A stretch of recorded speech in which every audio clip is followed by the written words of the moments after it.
Good morning and welcome to Coffee Talk. Um, so I hope you all slept well. I did not.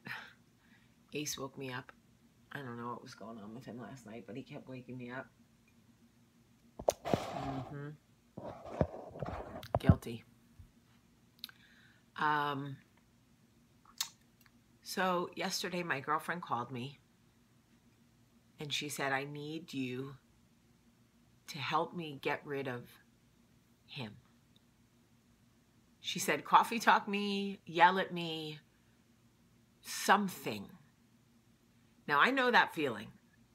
I know the feeling of just begging the universe to take the feelings, the love, the warped insanity that has taken over your life and your mind and your thoughts, the obsession, all of it. You just desperately want it gone. You literally writhe in pain in your bed trying to find peace at night, which is the worst because the more quiet it is, the more loud your thoughts become.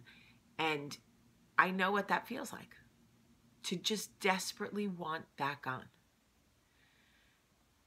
So I said to her, I don't really know what I can do. I don't know what I can say that I haven't already said in 2 years. Please try. I said, you have outlined what it is that you want for your life.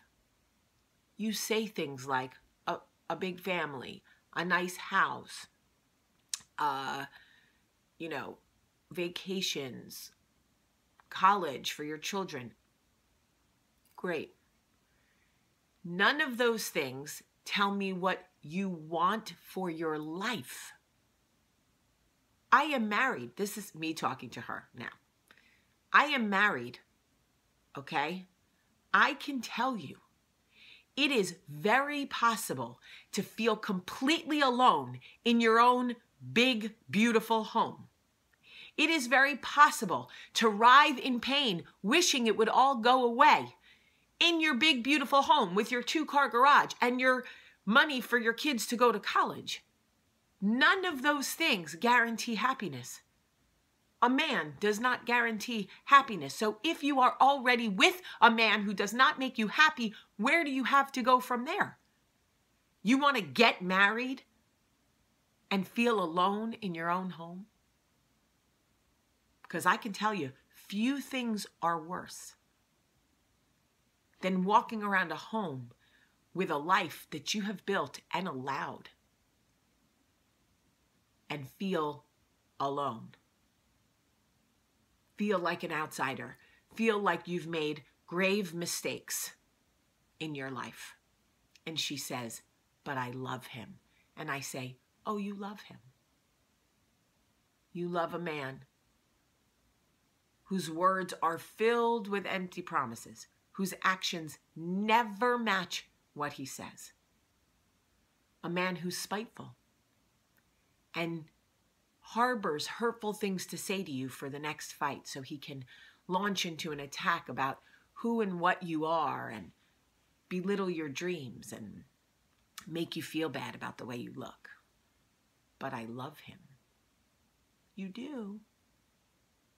Okay. A man who freeloads off you and is always in your space, but you're never in his. A man who doesn't see an issue with you always reaching for your wallet and he never reaches for his. But I love him, Jamie. Really. A man who criticizes your family and never, ever tries to rectify the situation there. But I love him, she says. When do you love you? The reason you attract a man like that is because you don't love you. You think a man like that could move into the space of a woman full of self-love? A woman who, when asked, what do you want for your life, says things like, God, yeah, I said it. Be mad at me if you want. Love, honesty, friendship, respect, effort. How about effort? Could we start with effort? If you lead in your life with material things, I want, vacations. I want a car. I want a house. Sure, we all want a house, right? We don't want to be cave dwellers. We don't want to live in an outhouse. None of us want to be camping for the rest of our lives. I get it.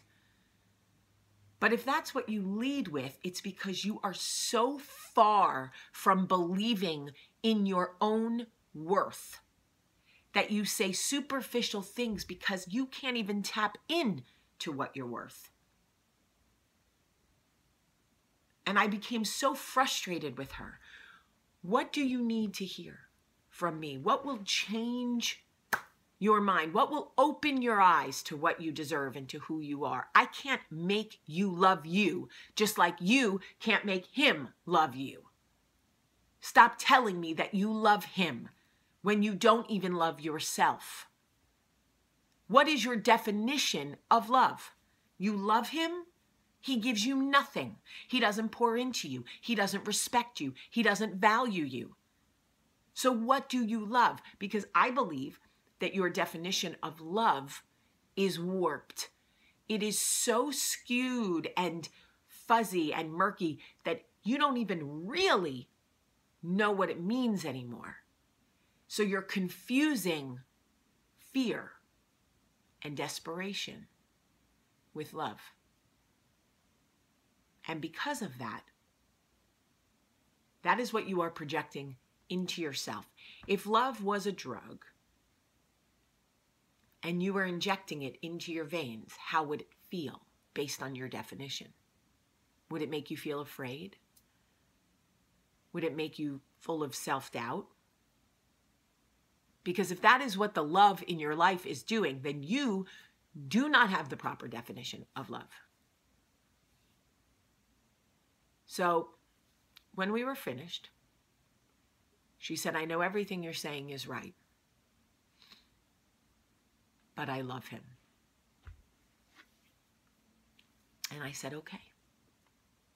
And we will go back tomorrow like this conversation never happened. And when you're ready, we will work on you loving you so that you can get back to what that really feels like.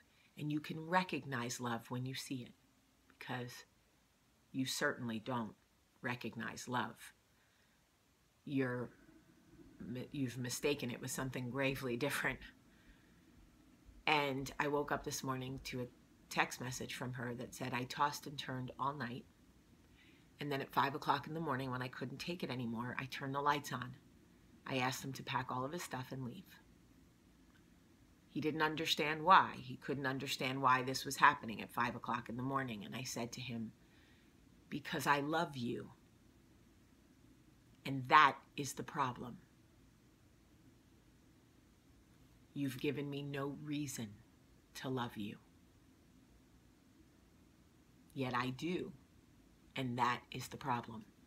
I have got to figure out what is wrong with me. So I will help her through this process and hope, for all of our sakes, that any woman who hears this, who keeps telling herself, but I love him, will truly, truly, truly try to figure out what her definition of love is. All right, y'all, I'm tired. I love you so much today. Have a great day.